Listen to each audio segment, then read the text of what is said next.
Upon arriving at UW-Madison, sophomore Sage Bladow decided she wasn't going to trade in her dreams for security, but compromise instead.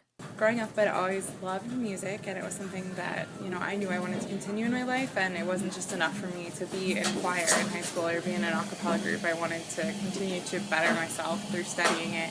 Bladow is a double major in chemical engineering and voice performance, specializing in classical singing. Music isn't the most stable field. It's really difficult to find a job, so I also needed to be practical, and I'd always loved math and science, so I decided to do the engineering as my practical thing, and, the music is kind of my dream.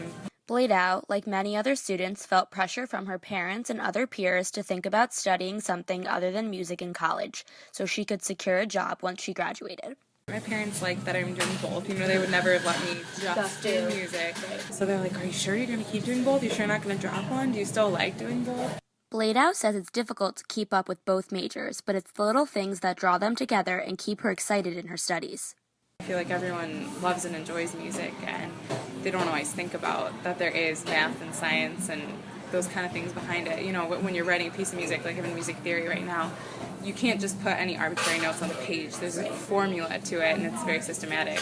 Bladow says that her scientific side and her creative side make her who she is and helps her stand out amongst the rest. I think it's cool that, I'm pursuing my dream, but also doing something that, is practical so I can support myself in the future. For J202 News, this is Chloe Butler.